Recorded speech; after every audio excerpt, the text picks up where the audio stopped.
Chainsaw Man is like a deep ocean in terms of depth and things that you can really just gain from its story and writing. Because when you look at this series on the surface, like if you were just to look at this episode, let's just say you're an anime only, and you just watched it, you would probably say, holy crap, this is an incredible looking episode. I love this animation of this like sequence with Denji going up against the Bat Devil. You'll probably say, man, I really love this interesting setup with, Power and Denji to getting to see, this great ending song at the end that's completely new. There's a lot of things on the surface level you could see that you could just take from this episode and be like, man, that was a good episode. But when you really want to just sit down and dive into the core content of what Fujimoto-sensei, the author of Chainsaw Man, is setting up, you start to see just how wonderful of a writer he is, and just how Studio MAPPA and the staff that is working on this show really is bringing Fujimoto's work to life. Bringing it to a whole new level that I think even Fujimoto himself, when he was writing this manga, never expected to look like it does. Because there is a lot of nods, there's a lot of subtle foreshadowing, there is so many little things throughout this episode that is just jaw-dropping. It is really just jaw-dropping if you just look at every little detail that has been added in. Things that don't necessarily need to be there, but it's added in regardless because you could see the individual animators that work on these certain scenes really do love the manga that they're animated into an anime, and I appreciate that. You can always just see the passion behind these projects and the love for anime in general. When you just look at episodes like this, it is just absolutely a phenomenal episode of Chainsaw Man. And like I said, you don't have to come into watching Chainsaw Man as like wanting to analyze and dive into the deep well of content that it is. You could just look at it at surface level and just enjoy it for what it is. And I think in the grand scheme of things, that's probably what the animators and Fujimoto-sensei and all of them really want you to experience. Just enjoy the series in any way you want. But it's just so cool how there's just so many different layers to Chainsaw Man to really just dissect and just talk about. So I guess let's talk about the aspect of why I like Chainsaw Man, why I am a big fan of this series, why I want to talk about it, why I've been anticipating this anime, and just really just been a fan of it ever since I read the manga. So, let's talk about, just the overall setup of what this episode does. Power and Denji, their dynamic. I think that is easily what this episode really tries to represent, basically trying to have these two characters come to a mutual understanding. That is at least what the episode tries to convey to the audience, and what Fujimoto was writing here, that Denji and Power come from very similar and different backgrounds, because obviously they are basically devils. They both come from a history of being isolated or by themselves, people not treating them like a human being or a proper person. They're just outcast in society. So when you look at those aspects of these two characters, there is definitely some similarities that Fujimoto, when he was writing this, was trying to convey to the readers and / now watchers. But there's obviously distinct differences. Just because maybe their origins are slightly similar doesn't mean that they will instantly become, mutual friends or a mutual understanding between each other, because there is some different directions they have taken their life. For instance, we see how, Power, she's someone that's a devil, she's a blood devil, and she has, definitely caused a lot of harm. She's, killed a bunch of different things. We see that she had, no regard for things she killed in the past when she was trying to take care of a cat. I mean, we can see that she has some of this darker aspects to her and all that, but at the same time, deep down, she does have something that was in her life, or technically still in her life, that was a cat that came out of nowhere, and she started to grow fond of said cat. Now, this very matter kind of represents what Denji was feeling in episode 1. And kind of what has carried him on to this very point in the story, is that Denji, he met someone that was in a similar circumstance to him. For instance, Puchita, the dog that turned, Denji into Chainsaw Man. And he grew bonded with the said dog, this, devil, and he was able to have some form of companionship until we saw what happened in episode 1 and episode 2. And so Power is in a very similar circumstance. She is someone that has this bond with this cat, this animal that she can kind of understand. She wants to protect it, so to speak. And when she sees the cat called Meowie just gone in this episode, in that moment, she realizes what Denji felt. Because she doesn't truly comprehend what Denji meant by Puchita's here. For instance, Puchita's inside of Denji, keeping him alive. They're both still technically alive. She instantly assumed that Puchita was dead. And so she's like, I now understand how you feel. I understand now that pain, that misery you felt when, you lost your dog, Puchita. And that's a big moment. It's showing that power is starting to reflect and understand those feelings that Denji was trying to convey to her. And it let her understand the concept of life and death and why some people would hide away and, say like, oh, they're still living inside of me, like in my heart. She now understands why some would even do that, to kind of escape from that grief, that sadness that individuals would feel. It's a very powerful moment just to show this human-like side to this blood devil, and that's what makes it so cool. And it also showcases, like, a representation of what Denji was trying to do as well. He wants to befriend fiends/devils. He says that there is a potential possibility to be a friend or befriend them, etc. He would.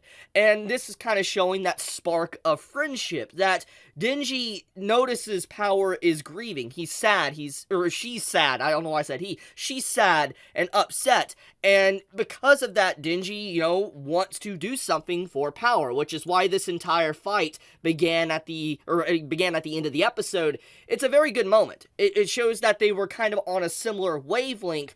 And I think this is just such a great way of writing from Fujimoto's, manga. Like, he really dived definitely deep into this and wanted to showcase that, sometimes you don't understand what you have until you lose it, and ignorance is bliss. And I think that is kind of a big concept of what the series is always trying to do, showing that, you're ignorant of what others are feeling or what they're going through until you finally experience it yourself. And that's a big deal. I think that's a really big deal that obviously, Chainsaw Man tries to convey to readers/watchers. But, there's a few other things that do need to be talked about. One big thing about this entire dialogue, though, we get to see, is that Denji, he doesn't fully understand Power's feelings either. He can understand to a certain extent because he did lose his family, and even though we don't know the full understanding of how attached he was fully to his parents, we do know he understands the meaning of death. We do know that. And so even if he might not understand completely what she is feeling, he can in some way understand the pain. And I just like this scene. It's a really nice way to kind of spark this friendship between these two characters, and it shows that, it's like this is going to lead to them cooperating and working together in future episodes. Now, let's back up for a moment and let's talk about the scene with Makima, because I think that this Makima scene, when she's talking to like these council members, a part of like this Devil Hunter, association, we don't know exactly who they are at this point, but they're definitely the top board members. They're the people that are kind of in charge of everything, dictating who's a part of what group, etc. And obviously Makima has been assigned a special group, which we know that has Denji, Power, and Aki. We know this. And when you look at this scene, there is just a lot of interesting things you can get from this. Like the way they try to treat Makima, say you gotta keep these dogs in line, and you can just see the position of power on these individuals. Like you see the light coming in, they're shining a light on the darkness and trying to say, Makima, you gotta keep in line, you gotta keep these individuals in line, you gotta make sure they do what they say, and also don't get too attached to them because one day we might just throw them to the wolves. That's pretty much what they're trying to say. So basically Denji and, I guess Power, Aki, and all them, they're on the chopping block if need be. They don't get too attached because at any given moment, these individuals right here will say, we don't need them no more, and just kill them off. So we get to see a little bit of a setup here that the organization that Denji, Makima, and all of them are working for aren't necessarily completely aligned with them. And if they no longer are useful, they're gone. So yeah, we got some aspects building up to that, maybe for a main antagonist of the story. That is food for thought with this episode. Now, speaking of which, I want to talk about this dynamic of power that Makima was demonstrating over Power and Denji at the beginning of this episode, because I think this moment, which, oh my, I can't believe I just... that you know whoever animated this, they knew what they were doing. But anyways, getting on topic, this entire moment with Makima, kind of talking with Power and Denji, it demonstrates a lot about the relationship between these characters. And I think I've already kind of slightly dived into this in my second episode review, but I want to get a little bit deeper into this and kind of what this entire episode was really trying to convey here. And it makes it even more obvious when you got like the meeting, where Makima's talking to people in the boardroom. It makes it very obvious of how these individuals view power in Denji. They view them literally like hunting dogs, less than human, less than even a devil probably. They view them literally as a tool for their victory against devils. And so when you see this entire moment with these characters, there's different ways that Makima demonstrates her power over these two characters. She looks at power as like, I am stronger than you. I am more alpha than you. You are someone that must kneel and listen to my commands. And you can see just how submissive power gets against Makima within these scenes. When Makima says something, power will fall in line. And it's such a huge contrast with her character, because when you look at just how her interactions are with like Denji throughout the episode, or how she thinks of humans, the way she acts towards Makima is definitely something that is different. It just shows how submissive she is and just how much weight Makima has over power. And then the same can be said for Denji. Denji is someone that is obviously controlled by his, naive nature. Someone that hasn't got to experience the world through either eating, experiencing baths, being able to just have a nice roof over his head, have friends, family, being able to even touch boobs, etc. He hasn't got to experience a lot in his life. And Makima is obviously manipulating and using this to Denji to work under her. And so there is different ways we could see just this control or power being used over these characters. And I think that this is just a great opening segment that really just shows just how strong Makima is without really even demonstrating actual raw strength or anything. Just her words alone and her commanding nature of just sitting here and watching these two bicker just shows how powerful she is. I love this entire scene, and I think that, Studio MAPPA and anyone that worked on this, they did an incredible job. They really did a good job with this scene and added a lot of flair to these characters in that moment. And also shout out to the voice actors. Like, the voice actors have been stunning. And speaking of voice actors, I want to take a few moments to talk about Makima's voice actor, because I feel like when Makima was first announced, like her voice actor was first announced, I remember there was some reception to her. People didn't like her character